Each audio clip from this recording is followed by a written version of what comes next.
The theme today is, everyone write this down, think, practice. And what I mean by think, practice, in order for us to become the best version of ourselves, in order for us to become a better coach, entrepreneur, property investor, one of the greatest mistakes that we make as entrepreneurs is we wing it. We say to ourselves, I'm my own boss, I'm not taking advice from anybody else. So we don't practice. It is the equivalent of being an athlete and a sports team not practicing during the week and showing up at the game and completely not doing very well, and towards the end doing well. It said, had I only started well. It's the equivalent of playing golf and actually going in and you skip the driving range, you go on the first tee, you line up, and you go like this, and you're like, you blame the ball, the clubs, the wind, the sand, the greens, right? And it's everybody else's fault but yourself. And then you play well, maybe on the last 3 or 4 holes, when you finally start some rhythm, and you say to yourself this, had I just started off right, I would have done better. But then we repeat our same mistakes. Definition of insanity is doing the same thing over and over and expecting a different result. And so, just no different than a sports athlete or a sports team, I have practiced business. And what I mean by practice business is I practice sales, I practice marketing, I practice branding, I practice networking, I practice reading people, I practice evaluating property deals, I practice evaluating business. So when I get into the zone, then I'm comfortable. Then I'm not surprised, because that's called think, practice first. The ability of a secret weapon for you to succeed is stop learning what's on the screen. And let's just say you're here, and this is a sales conference. It's not, but it's a sales conference. And I go, here are 18 ways on how to grow your sales. And then what happens is you then proceed going home, and you have 18 points out of practice sales, but it doesn't do anything because you never practiced it, right? You haven't embodied. Because the problem is that when you don't practice things, okay, you lack competence. And the more you do something, right, like anything, right? If you play golf every day, you'd become more competent. If you practice selling every day, you'd become more competent, right? Your job, the first day, you're nervous, but you become more competent. The more you do something, the more competent you become. And the second level of success is competence leads to a level of confidence. When I go and speak in stages of 10,000 people, just a few days ago, 3,000 plus people, and I get on stage, or just like today, I am competent on my skills because I know I'm going to nail it, because I know what I need to do, because success has become a natural act. And for many people, it is not a natural act because you lack confidence. So if you wake up in the morning and you are not confident about your marketing, how you sell, and how you position, how you network, what that is going to lead is to a blockage, and that's where fear comes in. And fear is the thing that takes our passion, and that fire that burns inside you, it extinguishes it. But the fire that all of you have, who have come from 87 plus countries, thousands of people, is something you can't put inside and then you can't put out. You are confident enough today to be here and flown all the way around the world because you had mega success on your brain, not mega excuses. And you will never succeed by having mega excuses. But remember, when people have excuses, they always have what's called plausible deniability.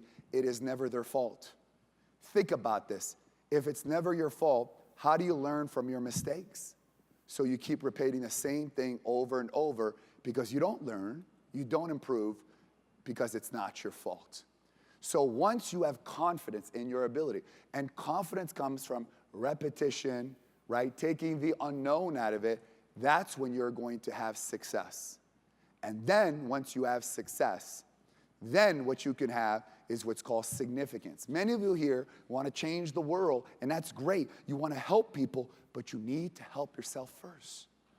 Nobody wants help from someone that has more problems than them. And then significance is making those around you successful. And then once you do that, that's when you can have a legacy. That's when you can make this planet a better place than when you first got here. My philosophy, something that has been ingrained by my coaches, is this. Anything that I can do that's once in a lifetime, I will do. Because no matter how much money you have, can't buy more time. You can't get experiences. Most people are born at 18 and die at 21 because they never went for it. They'll say, how much does it cost rather than how much they make. Every single one of you will remember this date. These next 6 to 5 days, depending if you were here yesterday, you will never forget this event for as long as you live. Whether you're in the audience, whether you got pictures, whether you're on stage, but every single person who did not show here today or chose not to come, 1 year from today, they won't remember a thing that they did. They will live in an ocean of sameness, of excuses, rather than a lake of distinction. And to think like me, 8 moves ahead, is to think practice. To think like some of the greatest chess players of all time, they think 16 moves ahead. Because by thinking ahead, you eliminate the unknown. You should know what is going to happen next. You should know what they're going to say, what the objection is going to say, what the reaction is. What you need to see is see the vision. That's what people don't do because most people don't have vision. So I'm going to tell you how to think like me, how to think practice. But first of all of you need to disrupt how you manage your time. Here's how every great entrepreneur, here's how I spend most of my time, and here's how I coach my clients of my time. 70% of your time should be spent on building and monetizing relationship. Your network equals your net worth. Who you spend time with is who you want to become. You want to be great? Hang out with great people. Want to be broke? Hang out with broke people. You want to be successful? If you hang out with broke people, find out what they do and do the opposite. So it's not just building relationship, it's monetizing them, showing the opportunities how you can work together. Every single day, I Google and I cold email 5 people. Many of the people that will be here during this event were as a result of a cold email, which you will benefit because you will learn from them. Some of you will be on stage with them, and many of you will get pictures with them. Because every single day, no matter how much money, 50 plus companies and brands all over the world, 53 countries, right? Clients in 87 every day, because I know it takes one person, one deal, and one opportunity to change my life and my business. 20% is coming up with marketing and branding ideas. Coming up with ideas, because you cannot allow your staff or outsource the idea generation. Your job is to come up with ideas and for your team or outside companies to implement the ideas. You cannot expect people that are not successful, not millionaires, to come up with ideas that are going to make you millions if they're not millionaires themselves. And then 10% of your time should be spent managing and looking at the numbers, right? The numbers. Stop managing the business by your gut instinct. Your gut instinct is how you make decisions. But managing the number is how you build your business. One of the greatest things I've done in all of my companies and what I teach at my house when people come to my house or when I coach people and they listen to my program on MillionaireFlix, I tell people, find out how much money you want to make and work backwards. Reverse engineer your wealth. Build your wealth, your success on the numbers. How many customers, how many deals, how many properties, how many offers. Build it by the numbers. That's how I've done it. And that's how I've done it no matter how busy I am. So from now on, now that we have the foundational blueprint of what Think Practice is all about, now what I will do is I will tell you how I come up with ideas. the breakthroughs, the greatness, the ideas, the disruption, the innovation, the way Gates and Jobs and Musk and all that. Step number one, write this down, random ideas. Right? You see an ad and you get an idea. You sit here today and you get an idea. You hear a speaker and you get an idea for your business.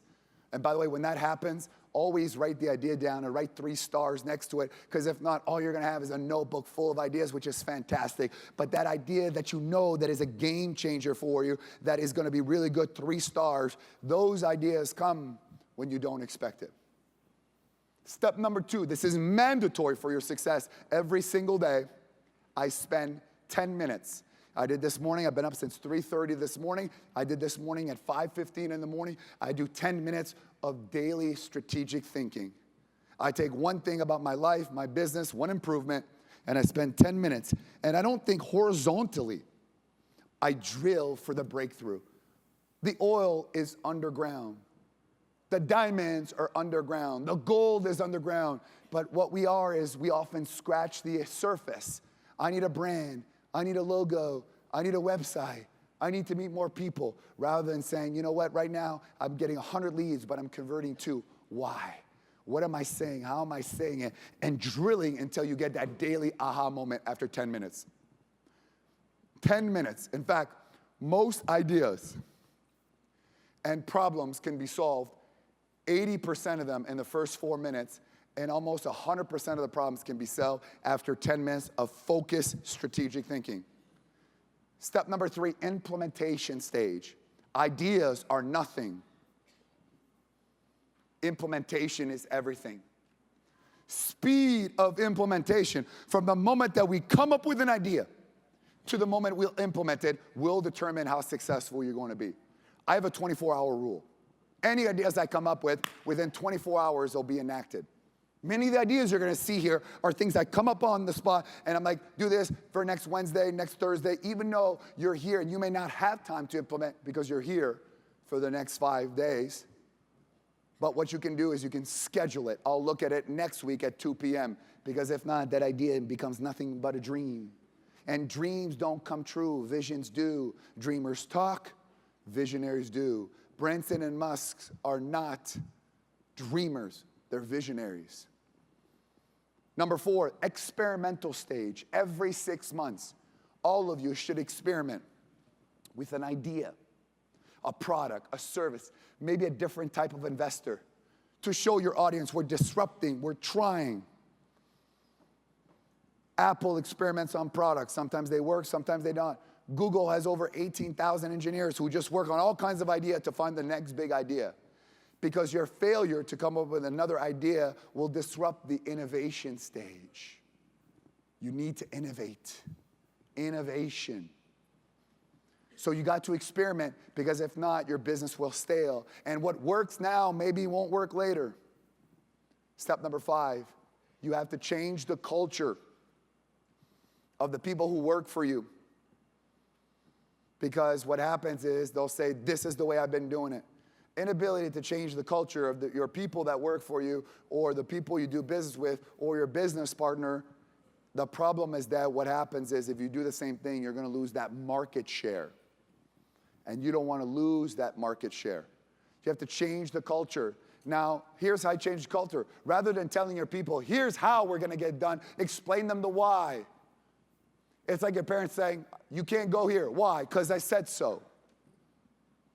But that doesn't make sense to me. I'm your parent, and I tell you, if anything, it just wants me to do the opposite. So we need to start explaining to our people, the people we do business, what is the why, so that they can understand why it's important we do what we do. Because if we just explain them the how, they're not going to buy into this vision that we have. And then step number 6, something that has been ingrained in my DNA by my coaches. How can we do this better, faster, more efficient? Better, faster, more efficient. Better, faster, more efficient. Better, faster, more efficient. Better, faster, more efficient.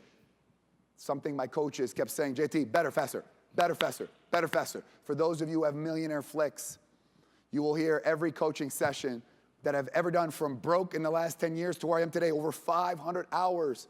Every decision, from broke, stuttering, not knowing a thing, to I am today, every decision, and you will see many, JT, how you're doing this better, how you doing it faster, but you don't understand, you're not in my business, and they would call me out on my BS. Better, faster, more efficient. And then, step number 7, I want you to reinvent yourself. Think Madonna, think Starbucks, even think Apple. You need to reinvent yourself. Why? Because what you are now got you to where you are here today. And if you want to become a better entrepreneur, a better property investor, a better speaker, a better coach, you have to reinvent yourself. How you make 100,000 is different than 1 million. 1 million is different than 10. 10 is different than 100. 100 is different than a billion. What you need to do is, at every level, reset the button. Said, what got me here is not what's going to get me here. Because if you don't reset, your business will eventually die. And step number 8, practice until it's natural. Over and over and over. Practice sales, practice everything. Think of business as a sport. Now, if you say to myself, JT, if you play golf and you're the type of person who plays golf and doesn't hit a good shot, and you say, well, it's just for fun, you'll never win. You'll never go to tournaments. You'll never get sponsorships, right? You're never going to make prize money. You're just going to have fun. You got to have that competitive edge, because your competition is either taking your customer or you're taking it. They're not going to both anymore. They're picking one. And if you win, it's good for you, your family, your employees, everyone you do business. And if you lose, it's bad. You need to be bothered by failure, because saying, well, better luck next time, is what losers say. Winners are bothered by failure. Winners think practice. Winners practice over and over.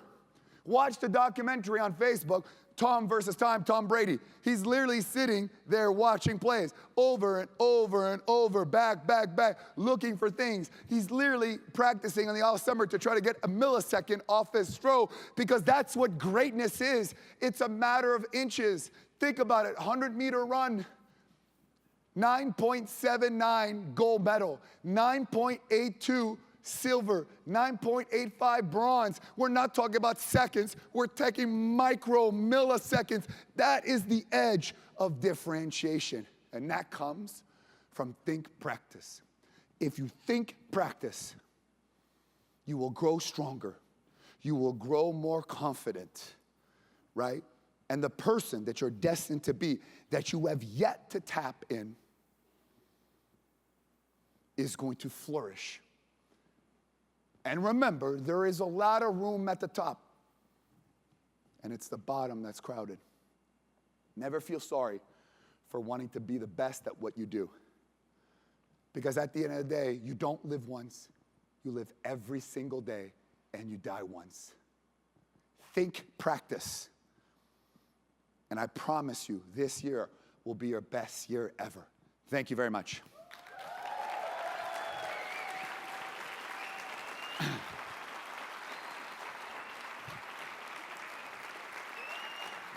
Thank you.